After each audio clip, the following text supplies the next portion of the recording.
My name is Jamie, and I found the pencil in a dusty box at an old thrift shop.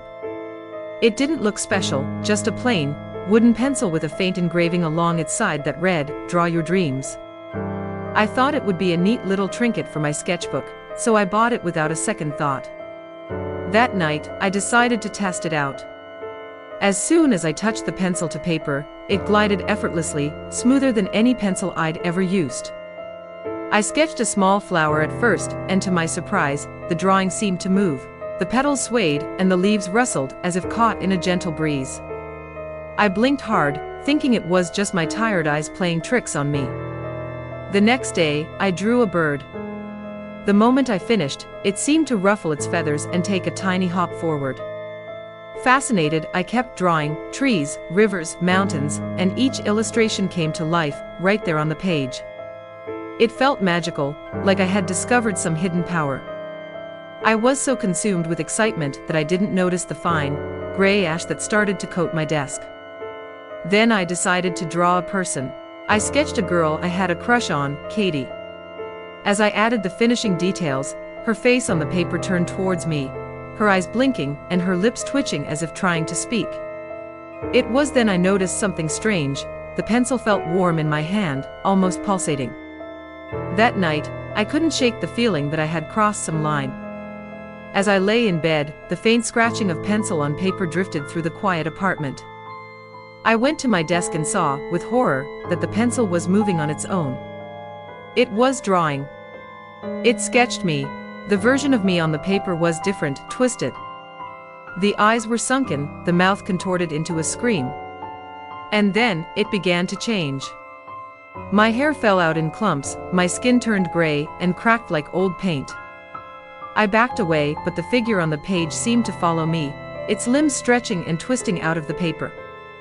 Desperate, I grabbed the eraser and scrubbed furiously at the drawing, but as I did, a searing pain shot through my body. I looked down and saw patches of my skin dissolving, just like the drawing. The more I erased, the worse it got. Now I sit in the dark, too afraid to touch the pencil again. The drawing still sits on my desk, watching me, and every time I glance at it, I see the changes on the page reflected on my own body. The ash continues to pile up around me, and I know, whatever magic is in that pencil, it's taking more than it gives. My name is Jason, and I've been a postal worker for nearly a decade. I've seen some strange packages come and go, but last week was the first time I ever felt genuinely uneasy. It started when a small, plain box showed up at the sorting center with no return address.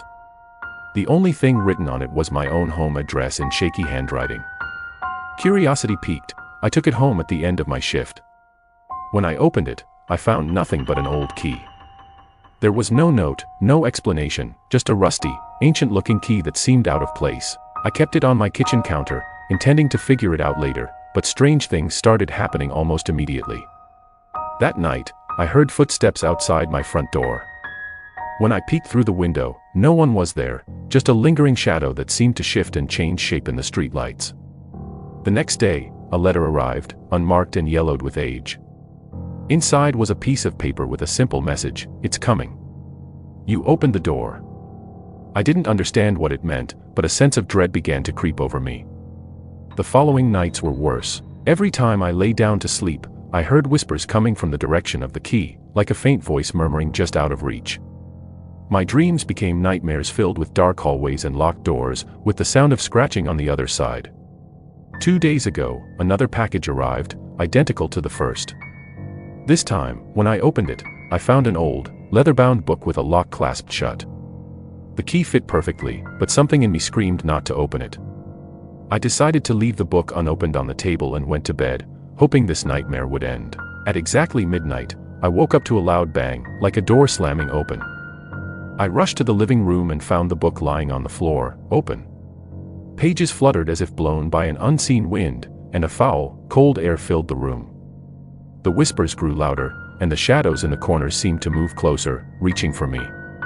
Terrified, I grabbed the book and threw it outside, but as soon as it hit the ground, the whispers stopped.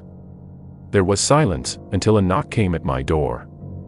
I opened it to find a single letter on the welcome mat, addressed to me in that same shaky handwriting. Inside was one word: return. Now, the packages keep coming, no matter what I do. And the whispers have started again, closer and louder every night. I'm beginning to think there's no way to make it stop. Whatever I opened is here now, and it's not leaving. My friends and I had always talked about exploring the old industrial plant at the edge of town. It had been abandoned for years, a hulking mass of rusted metal and shattered windows, and every local kid had heard stories about the strange things that happened there. Some said the place was haunted, others whispered about dark rituals. We thought it was just an urban legend, until we decided to check it out. We sneaked through the gap in the fence one night, flashlights in hand, as the chilly autumn air wrapped around us. The plant loomed over us, a maze of twisted pipes and crumbling brick walls. Inside, everything was coated in dust and grime, the air heavy with the smell of decay. Our footsteps echoed through the empty halls, bouncing off the rusted machinery that had long since stopped working. We ventured deeper, our curiosity driving us to explore every corner. In one of the larger rooms, the ground was littered with tools and debris, but what caught our attention was a hatch set into the concrete floor. The metal was rusted, the lock long since broken. One of us, Alex, pulled the hatch open with a grating sound that seemed unnaturally loud in the silence. A dark, winding staircase descended into the unknown, and against our better judgment, we began our descent. The air grew colder, and a strange, wet smell filled our noses. The only light came from our flashlights, which cast long shadows on the damp stone walls. At the bottom, we found a long corridor lined with heavy doors, some slightly ajar. The walls were stained with dark streaks that looked disturbingly like dried blood. We split up to look around, each of us nervously calling out what we found.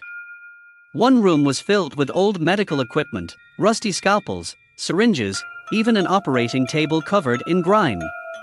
Another was lined with cages, large enough to hold a person, though we didn't dare look inside them too closely. That's when we heard it, a distant metallic clang, followed by a scraping sound that seemed to come from the darkness ahead. We froze, our flashlights flickering as if they sensed the dread in the air. The noise grew louder, echoing through the corridor, and then we saw it, a figure, barely visible in the dim light, dragging something heavy behind it. We bolted for the stairs, but the figure was faster than it looked. I caught a glimpse of it as we ran, a gaunt, pale face with hollow eyes, its bony hand gripping a jagged piece of metal. We reached the top, slammed the hatch shut, and raced out of the plant without looking back. We didn't stop running until we reached the safety of the streetlights. Gasping for breath, we glanced back at the plant, half expecting to see the figure standing at the gate, watching us.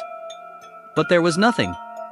We never spoke about what we saw down there again, but every now and then, when I pass by the old industrial plant, I swear I can still hear the faint clang of metal and the echo of dragging footsteps coming from deep within. I was always a fan of horror movies. The more twisted, the better. When I heard rumors about Terrifier 3, I couldn't resist buying a bootleg copy from a sketchy seller on the internet. The movie wasn't released yet, but the seller insisted he had an early version. It arrived in an unmarked DVD case with a handwritten label that simply said, Terrifier 3, Uncut. It was late when I decided to watch it, lights off, alone in my apartment. As soon as I hit play, I regretted it. The quality was poor, and the scenes were disjointed, different from the first two films. It was like watching footage not meant for the public, behind-the-scenes takes or something. But then, about 10 minutes in, the familiar sadistic clown appeared on the screen. His grin was even more unnerving than before, painted blood-red lips curling into a menacing smile. The strangest part was, it felt like he was looking right at me. I shook it off as good acting and moved closer to the screen, mesmerized by the grotesque visuals. As the movie progressed, it seemed to change, shift, almost like the scenes were unfolding in real time. My heart raced when the clown suddenly whispered my name, Alex. Chills ran down my spine. It must have been a coincidence. No one knew I had the movie, and there was no way it could be targeting me. I paused the film, staring at the screen, and that's when the lights in my apartment flickered. Ignoring the growing fear in my chest, I resumed the movie. The clown grinned wider, his eyes almost sparkling as they locked onto the camera. "See you soon, Alex," he said. The scene cut to a shaky handheld shot, a dark hallway that looked eerily similar to mine. The camera moved slowly down the hall towards a door at the end. I felt sick when I realized it was my door. Panicked, I grabbed the remote and tried to turn it off, but nothing worked. The movie kept playing. In the film, the door creaked open, revealing my own living room, exactly as it was at that moment. I stumbled back, the remote slipping from my hand. That's when I heard it, a slow, deliberate knock on my front door. My breath hitched as I crept towards the door, barely able to muster the courage to look through the peephole. The hallway was dark, but a faint, familiar laugh echoed just beyond the door.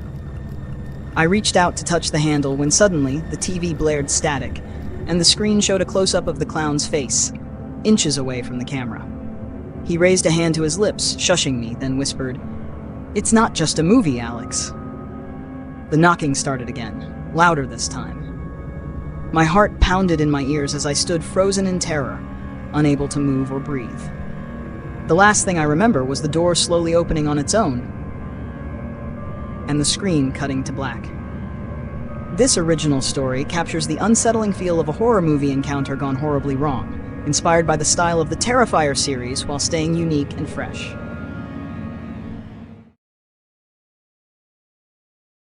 My name is Emily, and I've always been drawn to the eerie and unexplained. I grew up in a small town surrounded by dark forests and stories of strange happenings. But one incident stands out above all others. It began the day I moved into an old apartment downtown, a place with creaky floors and a reputation for unsettling events. The landlord had mentioned a peculiar history involving the previous tenants. None had stayed for long, and the reasons for leaving were always vague. I was intrigued rather than scared. The rent was cheap, and I had always wanted to live somewhere with a bit of character. The first few nights went smoothly, the usual noises of an old building settling. But then, things started to get strange. One night, I heard soft music playing faintly from somewhere in the apartment.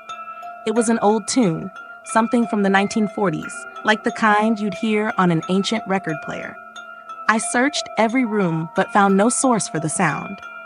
As soon as I would get close to where it seemed loudest, it would drift away to another part of the apartment. It gave me the feeling of being toyed with, like some invisible force was playing a game. Over the next week, the disturbances grew worse. The music continued, sometimes louder, sometimes barely a whisper, but always present. Doors I had left open would slam shut when I wasn't looking, and I began finding objects moved from where I had left them. It wasn't just small things. Sometimes an entire chair would shift across the room overnight. Desperate for answers, I asked my landlord about the apartment's history. He seemed reluctant to speak, but eventually he mentioned a rumor.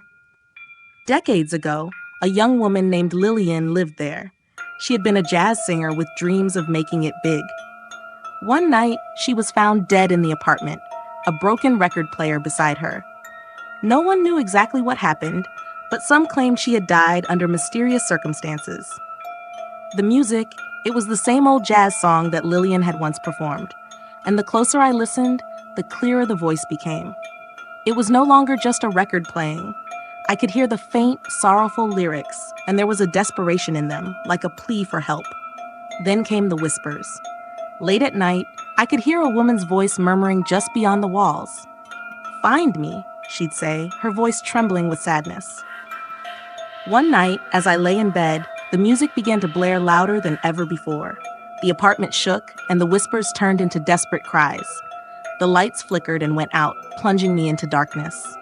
I stumbled toward the door, but it wouldn't open, no matter how hard I pulled.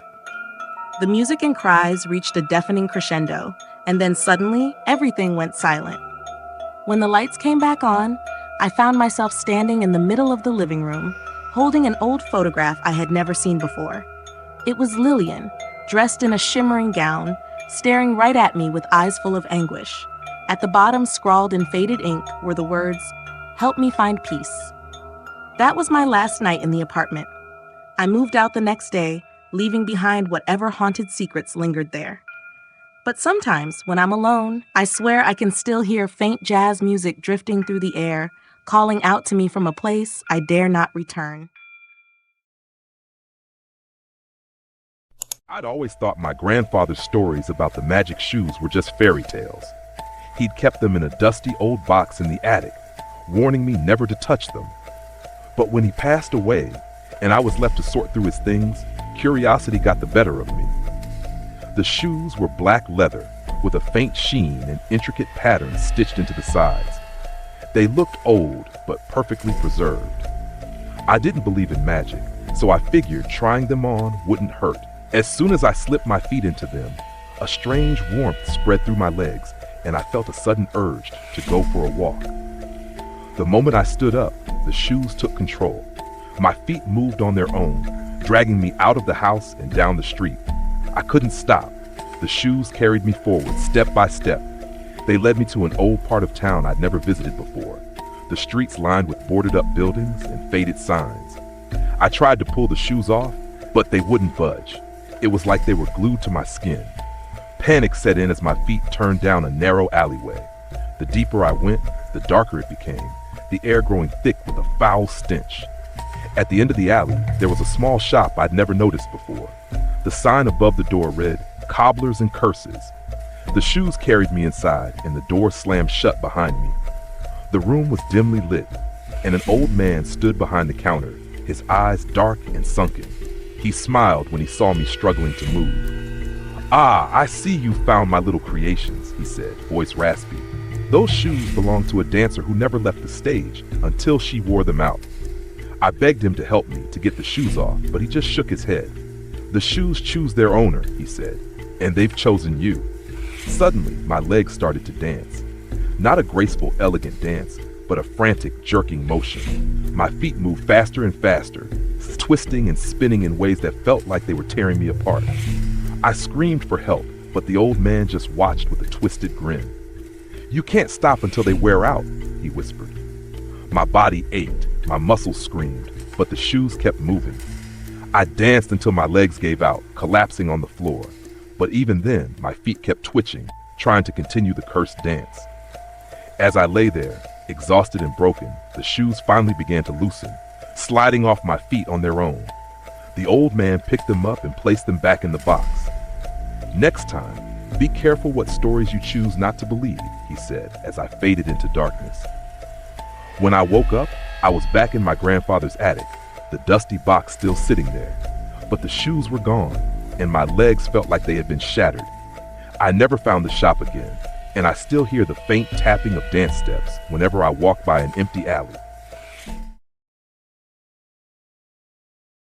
My name is Erica, and I've always loved perfume.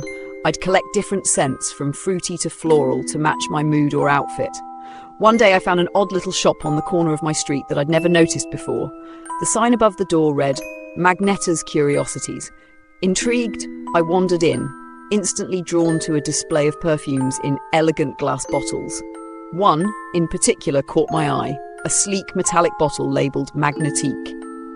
Its dark liquid shimmered mysteriously. I sprayed a small amount on my wrist, and the scent was mesmerizing, like a blend of midnight roses and electric air after a storm. I didn't hesitate to buy it, excited to add something so unique to my collection. The shopkeeper, an elderly woman with deep-set eyes, gave me a knowing smile as she wrapped it up. "Just a warning, dear," she said. "This perfume tends to attract things." I laughed off her odd remark and went home, eager to try it properly. That night, I dabbed some on my neck and wrists before heading out to meet friends. The scent was even more intoxicating than I remembered, wrapping around me like an invisible cloak.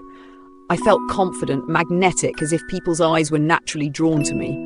But then, as the night wore on, I noticed something strange. As I walked home, I could hear soft rustling and faint footsteps trailing behind me. I turned around, but the street was empty. I quickened my pace, but the sounds followed, growing louder, closer. It was as if something unseen was drawing nearer, pulled toward me by an invisible force. When I reached my apartment and locked the door, I exhaled with relief, thinking I had imagined it. But as I took off my coat, I noticed a metallic glint near my window. A cluster of small objects, coins, keys, nails, was stuck to the glass as if magnetized. Over the next few days, more things began to happen. Random objects, metallic or not, seemed to drift toward me. A paperclip flew across the room and clung to my hair. A stray nail from the street stuck to my shoe. Worse, I started feeling a weight in the air, like I was carrying something unseen on my back. The scent of Magnetique had become overwhelming, almost suffocating, and no matter how much I scrubbed, I couldn't get rid of it. It clung to my skin, stronger and stronger. One night, I felt a tug on my shirt and turned to see something that chilled me to the bone, a rusty old key floating in midair, moving closer as if drawn by the scent. It was followed by other objects, a jagged piece of metal, a weathered spoon, all drifting toward me in a slow, eerie dance. Panicked, I ran back to Magnetta's Curiosities, desperate to find out what was happening. The shop, however, was gone, no sign of the building ever having existed. In its place was an empty lot covered in overgrown weeds and rusty debris. And the perfume, no matter how much I washed, wouldn't fade. I could still smell it, metallic, dark, and stronger than ever. Now the objects have stopped drifting. They're clinging to me, as if I'm becoming part of a collection of discarded things. I can feel a weight pressing against my skin, pulling me down, as if I'm being drawn into something far darker and deeper than I ever imagined. My name is Alex, and I've always been drawn to old places, especially the cinema, where I practically grew up. The place had been closed for over a decade, ever since a string of strange events, the fire, the power outages, and even a missing person case.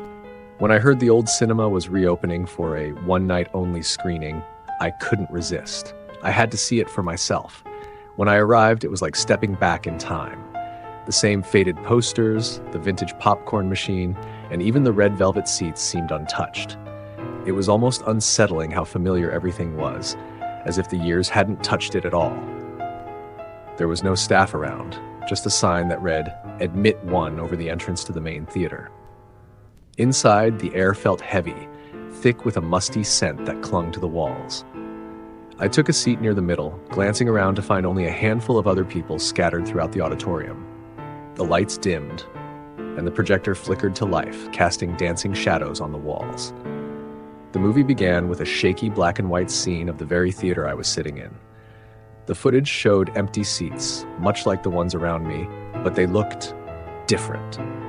I watched, transfixed, as the camera panned to the right, then to the left. It seemed to capture subtle movements, flashes of figures slipping in and out of the frame. It was as if the film was alive, capturing the theater in some parallel world. Then, suddenly, the screen went dark. A low hum filled the room, and a soft whispering seemed to come from the walls. I glanced at the exit, but the doorway was swallowed by darkness. The whispers grew louder, turning into voices that sounded panicked, desperate. The screen flickered back on, and there I was, sitting in the exact same seat, my terrified face staring back at me. I blinked, heart pounding, trying to make sense of what I was seeing. The camera zoomed in on my expression, my eyes darting around as if searching for something. Then, without warning, a shadow appeared behind the on-screen version of me. A hand reached out and gripped my shoulder tightly, and I felt it. Cold fingers digging into my flesh. I whipped around, but the seat behind me was empty. Yet, I could still feel the icy pressure on my shoulder, as if the hand was still there. The film kept playing, showing me struggling, trying to escape the grip of an unseen force. I watched in horror as the shadow pulled me up from my seat and dragged me toward the screen. My own screams echoed in the theater. Desperate, I ran for the exit, but the hallway seemed to stretch on forever. The whispers followed me, growing into an unbearable chorus of moans and cries. Just as I reached the doors, I felt something yank me backward. I stumbled, falling to the ground, and when I looked up, I wasn't in the theater anymore. I was standing on the screen, trapped in that same grainy black and white film, with an audience of empty, dusty seats stretching out before me. I pounded on the screen, screaming for help, but the only sound was the distant whirring of the projector. And then the screen went dark again, leaving me in a silence so deep I could feel it pressing in from all sides. Now, I'm just another part of the film, endlessly replaying my struggle to escape for anyone foolish enough to sit down and watch.